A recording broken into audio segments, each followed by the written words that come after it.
J'espère que vous allez bien. Très bien, amen. On va prier. Seigneur, je viens présenter le message que tu viens pour donner à ton peuple, Seigneur. Seigneur, je me remets entièrement à toi, Seigneur, pour être utilisé, pour que ce message puisse aller à la personne à qui il est destiné, Seigneur. Tu dis que ta parole ne revient pas sans avoir touché la personne qui en a besoin, Seigneur. Au nom de Jésus, amen. Amen. Donc aujourd'hui, je suis venue vous parler de l'amour. Donc le thème de mon message, c'est l'amour. Amen. Volume. C'est un thème vaste, comme on m'a dit. Mais je préfère qu'il reste comme ça, parce que je vais aborder l'amour en général. Pas un côté de l'amour spécifique, l'amour en général en fait. Amen. Du coup, nous allons prendre nos Bibles dans Jean 3, verset 16. Dieu a tant aimé le monde qu'il a donné son Fils unique afin que quiconque croit en lui et ne périsse pas, mais qu'il ait la vie éternelle. Donc là, en l'occurrence, ce verset de la Bible nous parle de l'amour de Dieu. De l'amour de Dieu. Ça nous dit que Dieu nous a tellement aimés d'une manière si profonde, si parfaite, qu'il a donné son Fils unique pour qu'on puisse être acheté. Pour qu'on puisse être acheté. C'est ce qu'on appelle dans le Nouveau Testament l'amour agapé. Amen. Ce qui signifie l'amour divin et l'amour inconditionnel. Yes.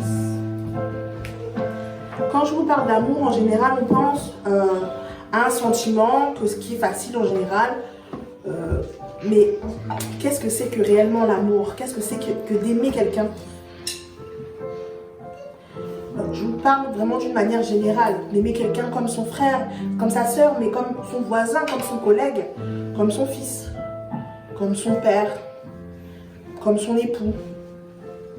Qu'est-ce que c'est que l'amour? Comme la Bible nous le dit. Comment doit-on aimer? Et là, Dieu nous le dit. Dieu nous montre comment aimer. C'est-à-dire que aimer, c'est pas dans la facilité. C'est dans la difficulté qu'on peut vraiment dire Yes, come on. qu'on aime quelqu'un.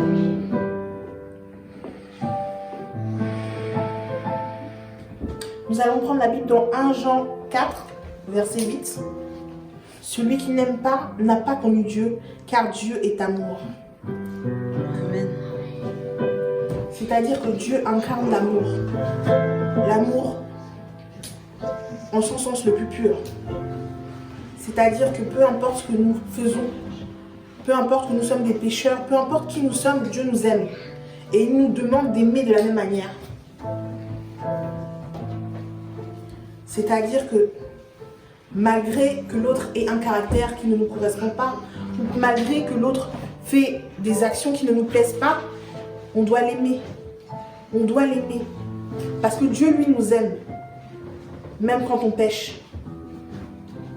Même quand on est en colère contre lui, lui nous aime. Même quand on est attristé, même quand on est fatigué, il nous aime en toutes circonstances, à tout moment.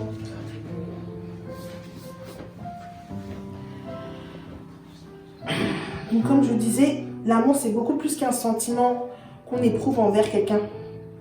C'est beaucoup plus que quelque chose de romantique ou ou un sentiment qu'on éprouve envers un membre de sa famille. C'est vraiment quelque chose de très grand, de très fort. De très fort que Dieu nous demande de propager. Que Dieu nous demande de propager. Dans la Bible, il nous donne un petit mémo de comment aimer. Dans 1 Corinthiens 13, versets 4 à 8. L'amour est patient. Il est plein de bonté. L'amour n'est point envieux. L'amour ne se vante point. Il ne s'enfle point d'orgueil. Il ne fait rien de malhonnête. Il ne cherche point son intérêt. Il ne s'irrite point.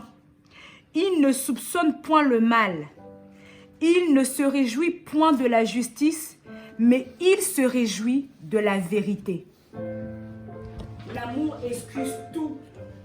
Il croit tout. Il espère tout. Il supporte tout. L'amour ne périt jamais. Dans ce verset, Dieu nous montre comment aimer. Il nous donne un mémo pour nous dire que on doit aimer dans toutes les circonstances. Qu'on doit tout pardonner, tout supporter par amour. De la même manière que Dieu nous pardonne tout. De la même manière que Dieu nous supporte dans tout. Parce que c'est ça l'amour. L'amour, ce n'est pas un sentiment de facilité.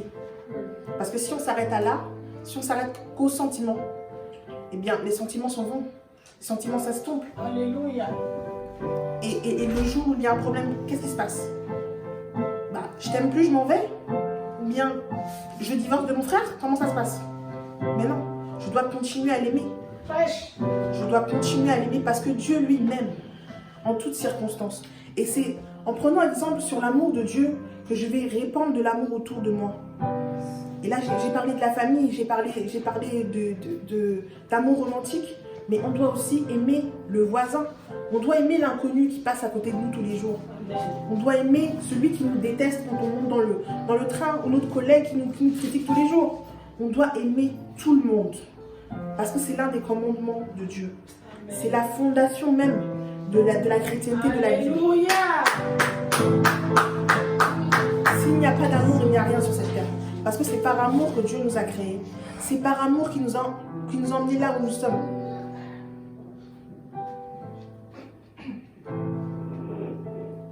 Amen. Donc nous allons prendre la Bible dans Marc 12, verset 28. Verset 28 à 31. Et la parole de Dieu dans Marc 12, verset 28. Un des scribes qui les avait entendus discuter, sachant que Jésus avait bien répondu aux Sadducéens, s'approcha et lui demanda: quel est le premier de tous les commandements? Et Jésus répondit: voici le premier. Écoute Israël, le Seigneur notre Dieu est l'unique Seigneur. Et tu aimeras le Seigneur ton Dieu de tout ton cœur, de toute ton âme, de toute ta pensée et de toute ta force. Voici le second. Tu aimeras ton prochain comme toi-même. Il n'y a pas d'autre commandement plus grand que cela. Tu ne peux pas être envieux. Tu ne peux pas avoir des pensées négatives à l'égard de cette personne. Et si tout le monde prenait ce principe-là pour vivre avec, mais il n'y aurait plus de guerre, il n'y aurait plus toute cette jalousie, toute cette animosité qu'il y a dehors. Parce que tu ne peux pas te faire du mal à toi-même. En tout cas, pas sciemment. Tu ne peux pas te faire du mal à toi-même, tu ne peux pas t'asseoir et te dire, bon, tiens, aujourd'hui, j'ai décidé de vraiment me briser le cœur. Non, c'est pas possible. Si tu marches avec ce verset et que tu l'appliques dans ta vie de tous les jours, tu ne peux pas faire du mal à quelqu'un, en tout cas pas sciemment. Donc que ce soit ton collègue de bureau, que ce soit le voisin qui t'embête ou qui jette pas correctement ses poubelles, que ce soit ton époux ou bien ta maman, ou bien ton frère, si tu marches avec ce verset-là, tu ne peux pas lui faire du mal. Alléluia. Tu dois l'aimer comme ta propre personne. Amen.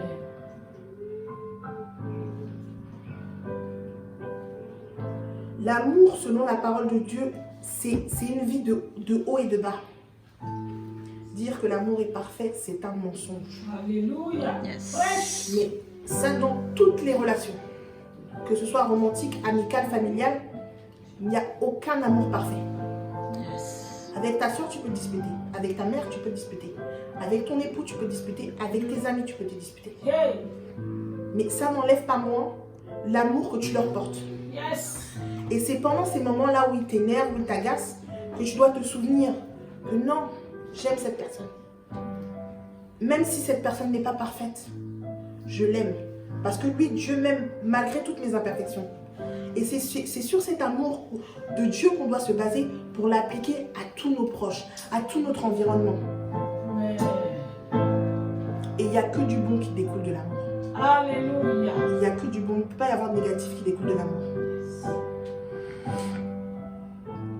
L'amour, c'est la capacité à supporter l'insurmontable, Amen. l'impardonnable, à regarder au-delà de la personne, au-delà des actions. Ton fils tu aimes ton fils, normalement, hein. Tu aimes ton fils fait des bêtises tous les jours. Est-ce que tu cesses de l'aimer pour autant? Tu ne vas pas cesser de l'aimer. Malgré qu'il a cassé ta palette de maquillage super cher, ou bien qu'il t'a cassé une chaise que tu viens d'acheter, tu ne vas pas cesser de l'aimer. Parce que c'est ton fils. Mais tu dois appliquer ce même sentiment-là que tu ressens à l'égard de ton fils à tout le monde. Et je dis bien à tout le monde. C'est pour ça que j'ai pris l'exemple d'un voisin ou d'un collègue que tu n'aimes pas. Parce que Dieu nous enjoint à aimer aussi nos ennemis. Donc les personnes que tu sais qui ne t'aiment pas, tu sais qu'ils ne veulent pas du bien, tu dois les aimer aussi. Alléluia. Tu dois les aimer aussi. C'est ça l'amour. C'est ça l'amour selon la Bible. Amen. C'est difficile. C'est tortueux. Mais c'est une source de bénédiction, de joie. Et plus tu donnes de l'amour, plus tu en reçois. Amen.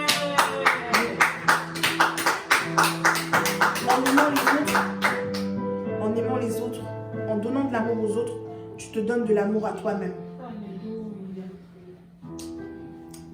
Donc voilà, je conclue mon message. C'était pas très long. Je ne suis pas rentrée dans les profondeurs, je n'ai pas segmenté. Mais il y a beaucoup de choses à dire sur l'amour. Yes. Si je m'attarde sur l'amour marital, il y a énormément de choses à dire. Sur l'amour familial, il y a énormément de choses à dire. Mais le deuxième commandement de Dieu, c'est aime ton prochain comme toi-même.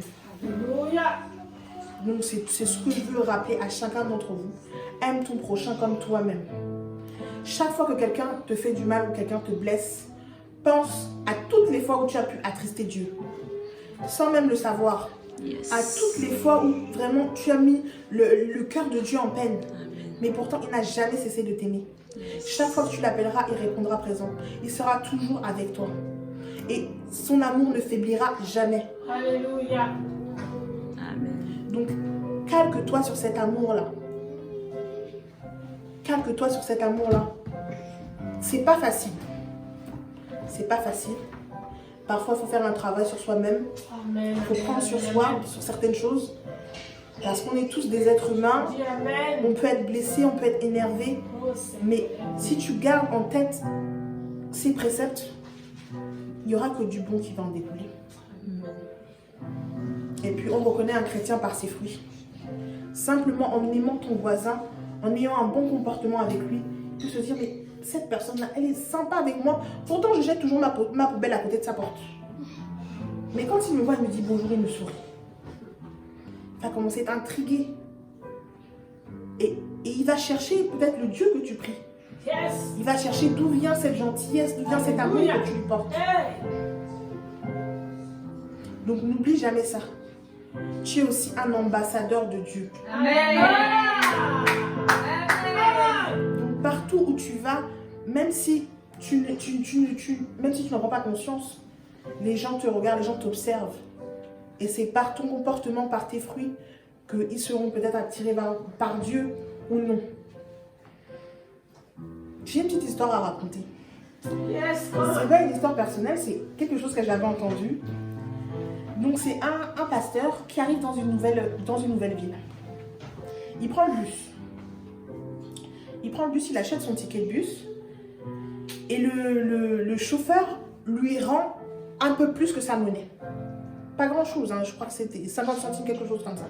Il lui rend un peu plus que sa monnaie. Sachant très bien qu'il est le nouveau pasteur de la ville. Donc il observe, il lui rend l'argent, il attend, il observe. À l'arrêt suivant, le pasteur revient pour lui donner le change en disant « Vous m'avez donné trop de monnaie ».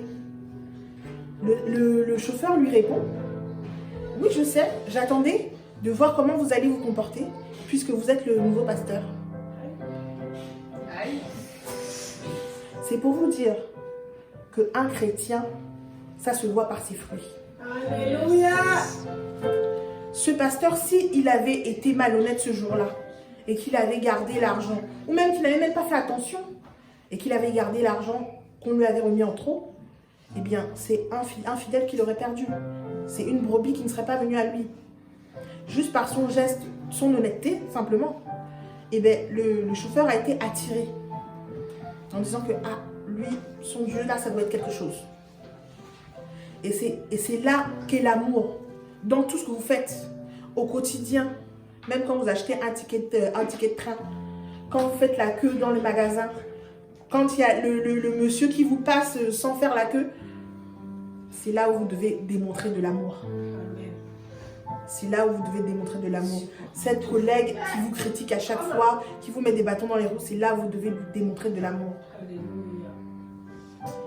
Donc je m'arrête sur ça. Et je redis, tu aimeras ton prochain comme toi-même. Il n'y a pas d'autre commandement plus grand que cela. Alléluia. Amen.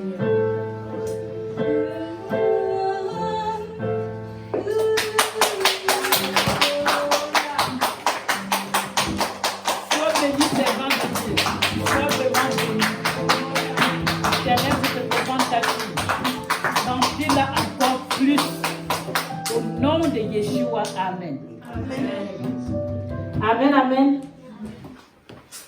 Ma fille aime dire, mon ami, ce que tu as compris. Il n'est pas dit qu'ils vont t'aimer. Est-ce que moi j'ai bien compris? Est-ce que quelqu'un peut me prendre la Bible là? S'il vous plaît, vite, vite, vite, vite, vite. Est-ce que quelqu'un peut me prendre 1 Jean 3 à partir du verset 13? De 13 à 15. Je n'ai pas entendu. Dis s'il te plaît. 1 Jean 3 de 13 à 15. Il n'a pas dit que les gens vont t'aimer, mais Dieu a dit, c'est un commandement. Est-ce que quelqu'un peut expliquer c'est quoi un commandement? C'est un ordre. Dieu nous a donné un ordre. Tu dois aimer comme toi-même.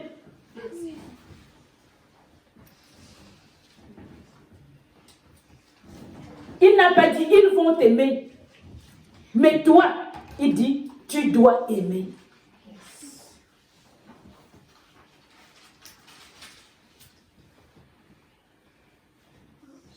Le plus souvent,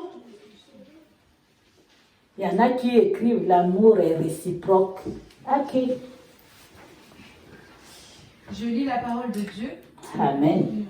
Dans Jean 3, verset 1 Jean 3, verset 13. Ne vous étonnez pas, frères, si le monde vous hait. Je continue. Oui. Nous savons que Jusqu'au verset 15. nous savons que nous sommes passés de la mort à la vie parce que nous aimons les frères. Celui qui n'aime pas demeure dans la mort. Quiconque est son frère est un meurtrier. Et vous savez qu'aucun meurtrier n'a la vie éternelle demeurant en lui. Amen. Amen. Je dois savoir qu'on ne va pas m'aimer. Mais moi, je dois aimer. Je ne dois pas attendre qu'on m'aime, mais moi, je dois donner de l'amour. C'est ça que j'ai entendu ce matin. Et je viens d'entendre plus loin que lorsque je n'aime pas, je suis un assassin. Et les assassins n'hériteront pas.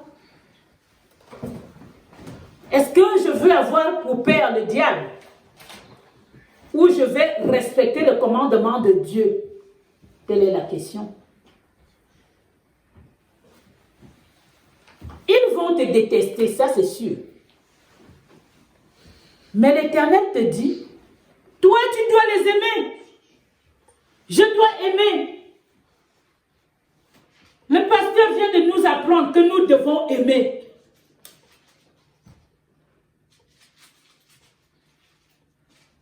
Pas parce qu'on m'a fait du bien.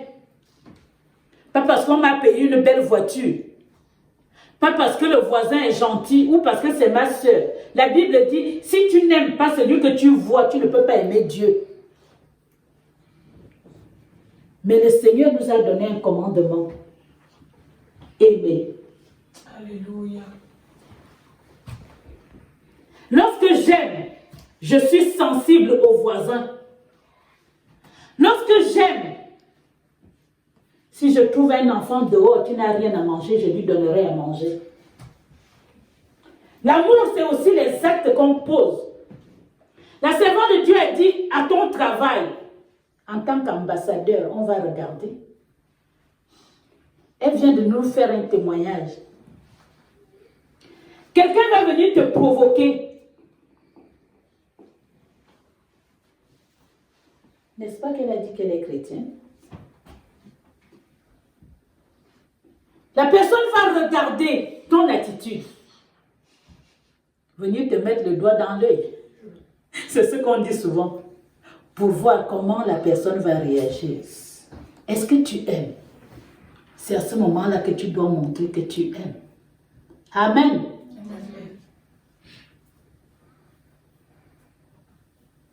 L'amour, c'est aussi les actes qu'on pose. Si tu vois un orphelin, tu ne regardes pas. Tu trouves quelqu'un en difficulté, tu ne regardes pas. On nous a dit, aimer comme toi-même. Comment est-ce que je me comporte quand j'ai faim? Comment je fais quand je n'ai plus d'habits? Comment je vais supporter que j'ai plein de cantines de linge dans ma maison, dans ma cave, même que je ne porte plus, et je croise quelqu'un dehors qui n'a rien à se mettre? Mais je parle de l'amour. Ambassadeur, est-ce que quelqu'un m'entend aujourd'hui? Je veux savoir si quelqu'un me suit. Est-ce qu'on est connecté? Amen. Amen.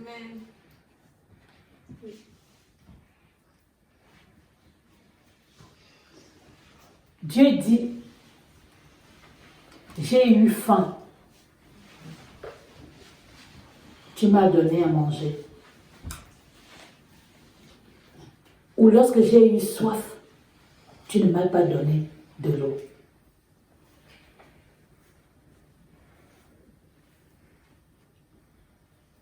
Le pasteur vient de dire que c'est vaste de parler de l'amour.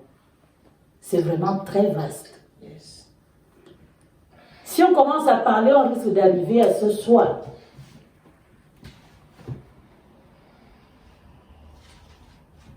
Je crois qu'elle nous a donné les bases. Elle a creusé et elle nous a laissé matière à réfléchir. Dieu dit, c'est un commandement, c'est un ordre. Si tu es enfant de Dieu, tu dois l'appliquer, aimer les autres comme tu t'aimes toi-même. J'ai plaisir à le dire. que lorsque tu te trouves face à une situation, pose-toi la question, Jésus à ma place, quelle serait sa réaction? Ça va t'aider.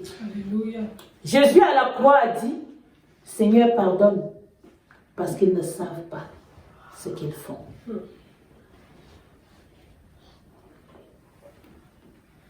Si tu veux aimer, apprendre à aimer,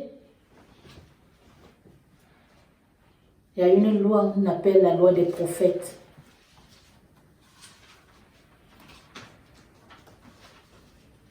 Toi aimes. Toi aimes les autres. Même s'ils te font du mal, même s'ils ne répondent pas à cet amour.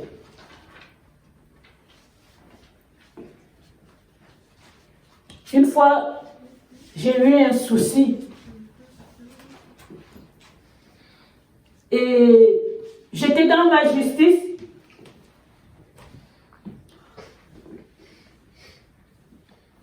Un père est venu me parler. Le pasteur Gaspard. Ceux qui connaissent le Gabon le connaissent. Il m'a trouvé en train de pleurer. Et il m'a dit, servant de Dieu, tu es une servante de Dieu. Tu ne peux pas attendre que les gens t'aiment. Sinon, tu n'aurais pas le manteau de Christ. Mais sache qu'il est dit dans la Bible que toi, tu dois les aimer. Tu dois continuer à aimer. Même lorsqu'on te fait du mal, continue à aimer. Tu dois continuer à aimer. Est-ce que quelqu'un m'entend aujourd'hui? On t'a blessé, on t'a fait du mal. Mais toi, Dieu te dit, tu dois aimer. Amen. Tu dois aimer. N'attends pas qu'on t'aime. Mais toi, tu dois donner de l'amour. Parce que c'est un commandement de Dieu. C'est en ça qu'on reconnaît un chrétien. C'est en ça qu'on reconnaît un serviteur de Dieu. Un ambassadeur de Christ. Soyez tous bénis. Amen.